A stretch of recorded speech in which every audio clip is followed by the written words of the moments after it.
할렐루야. 우리 옆에 성경삽사 사랑합니다. 축복합니다.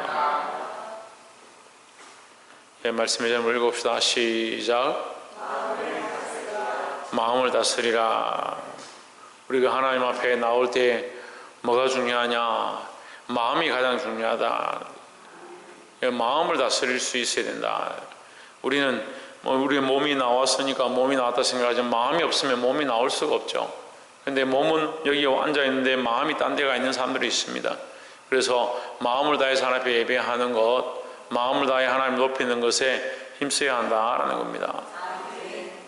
17장 1절에 무릇 흠이나 악질이 있는 우양은 내 하나님 여호와께 드리지 말지니 이는 내 하나님 여호와께 가정한 것이 됨이니라 했습니다.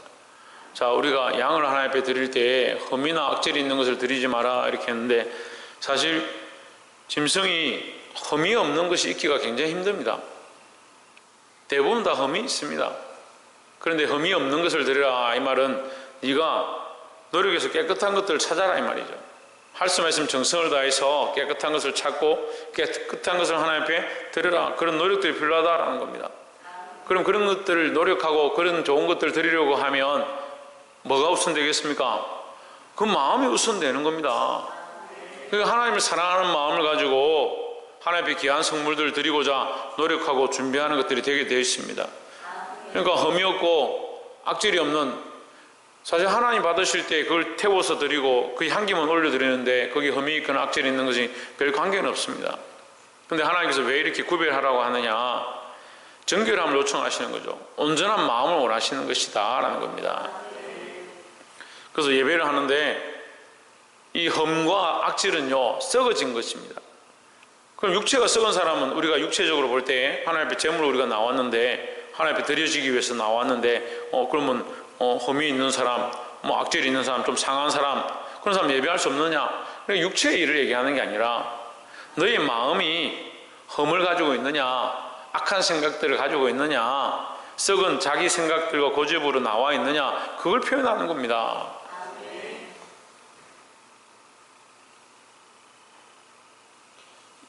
우리가 이 신학이 좀 미비할 때는 사람들이 자꾸 그렇게 생각했습니다.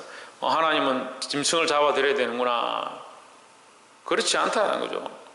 그 양을 드려야 되는구나. 흠없는 양을 드려야 되는구나. 그러면 양을 없으면 염소를 드리고, 염소가 없으면 방구를 드리고, 비둘기를 잡아드리고, 비둘기도 안 되는 사람들은 어떻게 합니까? 소재를 드리고, 이렇게 하나님 앞에 얼마든지 드릴 수 있는 것들이 있는 겁니다. 그러니까 하나님이 특정한 것들을 정한 것이 아니라 너희의 마음을 원한다는 거죠. 가난한 자들은 가난한 대로 자기의 가진 것들을 최선을 다해서 드리고, 부유한 자는 부유한 대로 하나님 앞에 드릴 수 있는 모습을 가져야 된다는 거죠. 그러니까 저 부자들보다 저 가부가 두렙돈을 드렸는데 저 두렙돈이 훨씬 더 귀하다. 왜? 자기 전 재산의 전부를 하나님 앞에 드렸다라는 겁니다. 그러니까 뭐가 중요하다? 모양이 중요한 것보다 마음이 중요하다라는 겁니다. 그럼 마음이 중요하니까 모양은 없어도 되느냐? 그렇지 않죠. 너희 예물이 있는 곳에, 너희 재물이 있는 곳에 너희 마음이 있느니라 했으니까 우리가 드린 재물의 모양이 어떻느냐? 마음의 표현이다. 그러니까 우리가 드리는 예물을 얼마나 정성껏 준비하고 최선을 다해서 예배하느냐, 그것이 결국 우리의 마음의 표현이니까 우리가 하나님 앞에 이 마음을 다해서 온전한 마음을 드려야 한다라는 겁니다. 그래서 7장 1절을 통해서 흠이 있거나 악질이 있는 소와 양은 아무것도 내 하나님 여호와께 드리지 말지니 이렇게 말씀했는데, 신명기에 전반적으로 지금 계속해서 하나님 뭐라고 하냐면 마음을 다하고 목숨을 다하고 뜻을 다하고 이렇게 얘기합니다. 그러니까 하나님은 마음을 다하고 뜻을 다하고 목숨을 다하는 것을 사실 원하는 거지, 양이 흠이 있느냐 없느냐 그건 두 번째 문제죠. 그러면 흠이 없는 양을 드리는데 마음은 딴 데가 있다, 이게 더 큰 문제입니다. 그러니까 흠이 없는 것을 드리고 악질 없는 것을 드리라는 말은 너희가 마음을 다해서 정성을 다해서 하나님 앞에 드리라는 모습을 가르치는 거죠. 이 온전한 마음으로 하나님 앞에 예배할 수 있는 저와 여러분 되기를 주의 이름으로 축원합니다. 두 번째는 11절에 곧 그들이 내게 가르치는 법률의 뜻대로 그들이 내게 고하는 판결대로 행할 것이요 그들이 내게 보이는 판결을 어기어서 자르나 오르나 치우치지 말 것이니라 했습니다. 만약에 백성 가운데 다툼이 일어나면 누구에게 데려가느냐? 제사장들에게 데려간다. 레위나 제사장들 앞에 데리고 간다. 그래서 그들이 하나님 말씀대로 판결을 하는 대로 순종해라. 그 문제는 뭐냐면 이 백성들이 잘 순종하지 않는다. 뭘 순종하지 않느냐? 그들의 세워진 자의 권위에 순종하지 않고 하나님께서 세우신 것들에 순종하지 않고 하나님께서 그들을 통해서 말씀하시는 말씀에 순종하지 않는다. 그럼 자기들이 더 똑똑한 거잖아요. 더 뛰어난 거잖아요. 다 똑같은 인간인데 뭐가 다릅니까? 모세는 뭐가 뛰어납니까? 우리가 똑같은 성전을 가졌는데. 그런다 할지라도 하나님 세우신 것이 있고 하나님 그들을 통해서 말씀하시는 것이 있는데 인간들은 다 뭐라고 생각하냐면 다 똑같다 생각합니다. 그러니까 안 듣는 겁니다. 안 듣다 보니까 어떤 실수를 하느냐? 하나님 말씀도 안 듣고요. 하나님이 세우신 권위에도 불순종하는 겁니다. 그걸 모르는 거요. 다 똑같다 생각하는 거예요. 지도 잘못했는데 나도 잘못했는데 지나 내나 누가 듣겠냐는 거죠.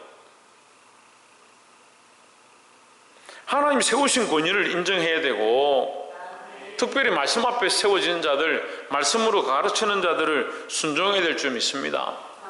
12절에 사람이 만일 무법하게 행하고 무법하게 행한다는 말, 법을 듣지 않는다, 말을 듣지 않는다 이 말이에요.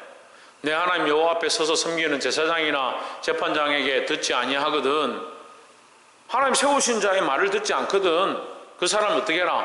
반드시 죽여라. 그래서 이스라엘 중에서 악을 제하여 버리라. 악이 뭐냐? 불순종하는 것이다. 악이 뭐냐? 듣지 않는 것이다.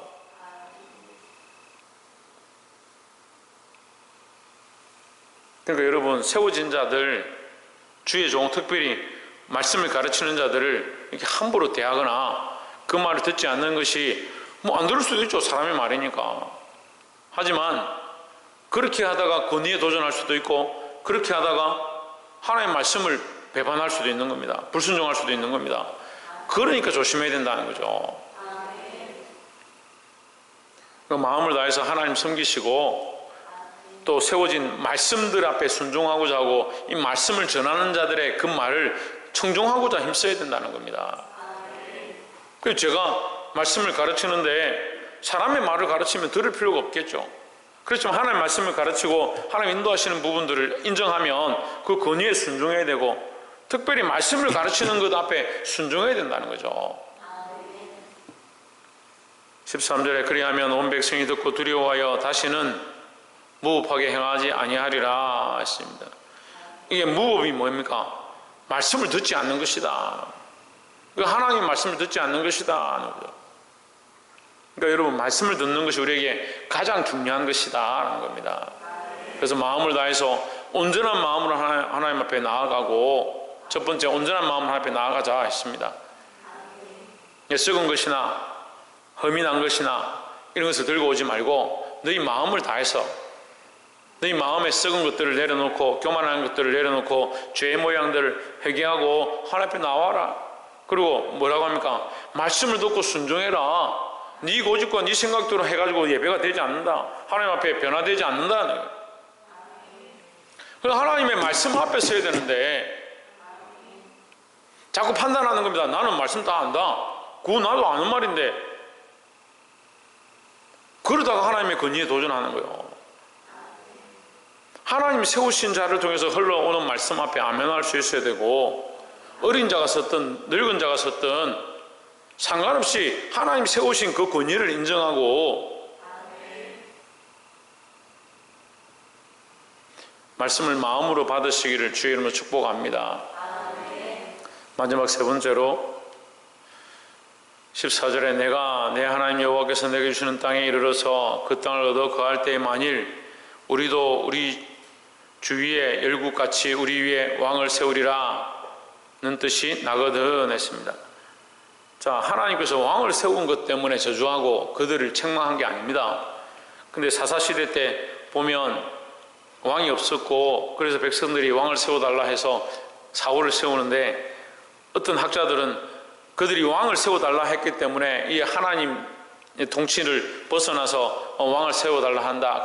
그들이 인간적으로 됐다. 이렇게 얘기를 하는데 왕을 세우는 것 자체가 인간적인 게 아니에요.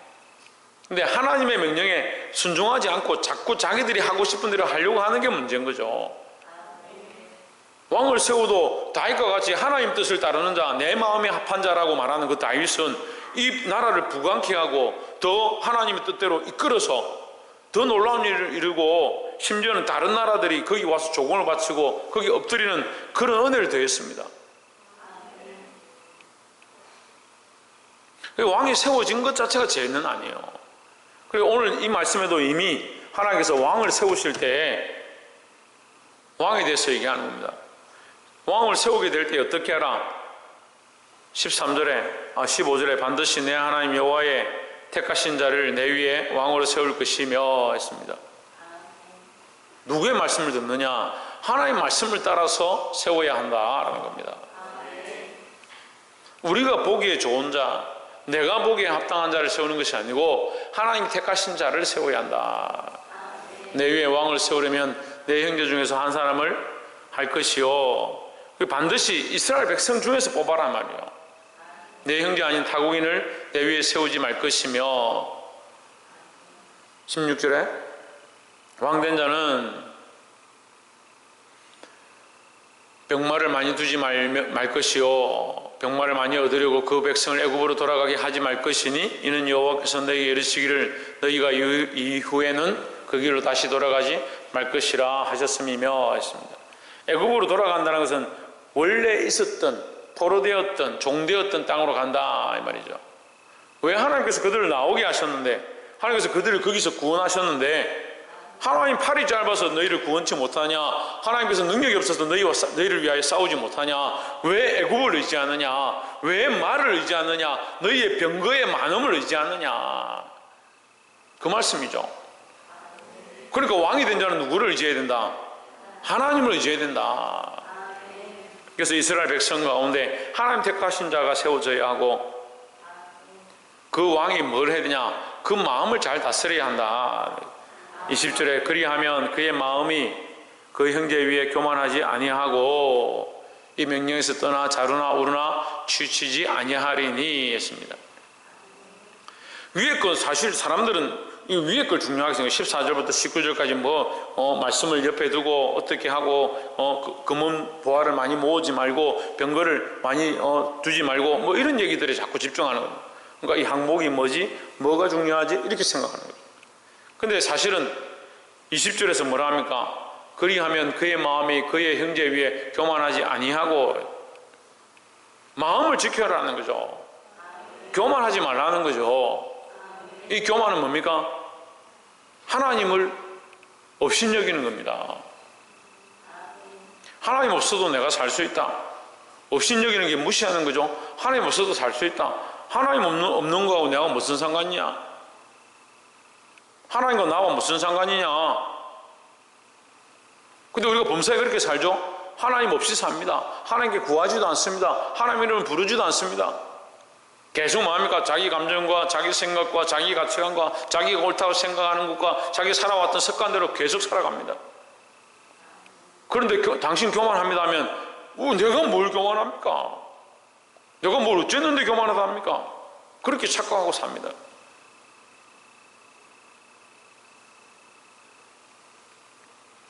하나님을 경외하지 않는 것, 하나님을 두려워하지 않는 것, 하나님을 우선으로 하지 않는 것, 이 교만입니다. 계속해서 자기 생각대로 합니다. 나는 예배를 이렇게 할 거야. 나는 기도를 이렇게 할 거야. 나는 이 정도만 신앙생활 할 거야. 나는 헌금도 요만큼만 할 거야. 자기가 다 정해놨고 자기가 결정해놓은 수많은 일들을 따라서 그대로 하고 있습니다. 그러면서 나는 교만하지 않아. 나는 남들보다 잘하고 있어. 누가 그렇게 합니까? 바리새인들이 그렇게 합니다. 자기들이 만들다 나중에는 뭘 만드냐? 자기들의 규례를 만들어요.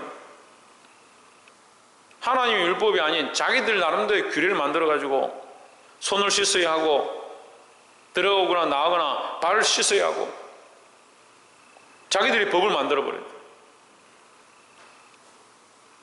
그러니까 하나님의 말씀을 가르치지 않는 자, 하나님의 말씀에 순종하지 않는 자, 그 이스라엘 백성 중에서 그들 돌로 쳐 죽여라고 하는데 나중에는 어떻게 됐냐면 자기들이 법을 만드는, 그 법을 안 지키는 자는 돌로 쳐 죽이려고 하는 거죠. 예수님 손 안 씻는다고 예수님 제자들 왜 손을 씻지 않냐? 그 말씀에서 벗어난 자기들이 만든 법을 만들어내는 거죠. 신앙생활에 우리가 너무나도 많은 틀들을 가지고 있습니다. 나는 신앙생활 이 정도만 하면 돼. 내가 이만큼 하고 있는데 사람들한테 얼마나 존경을 받는데, 그런 착각 속에 살고 있는 거죠. 왕으로 세워졌다 할지라도, 하나님 앞에 거룩한 직분들로 세워졌다 할지라도 하나님의 뜻을 따르지 아니하고 자기 생각대로 하면 그게 뭐다? 교만한 것이다 하는 거예요. 그래서 뭘 지켜야 한다? 그렇습니다. 마음을 지켜야 합니다. 말씀을 맺겠습니다. 오늘 하나님께서 우리의 마음에 대해서 말씀하십니다. 마음을 다스리라고 하십니다. 마음을 어떻게 다스리냐? 우리가 첫 번째 얘기했던 것처럼 험이나 악질난 것을 가지고 오지 마라. 우리 마음을 온전한 마음으로 하나님 앞에 드려야 된다는 거죠. 험이 뭡니까? 부부분대로 못 쓰는 거죠. 마음의 한 부분을 쪼개서 내가 원하는 대로 쓰고, 엄란한 것들을 채워놓고, 죄의 것들을 채워놓고, 내 욕심으로 채워놓고, 내가 하고 싶은 거 다 채워놓고 하나님 앞에 드릴 게 없는 거예요. 그 썩어 빠진 마음을 가지고 하나님 앞에 나와야 돼요.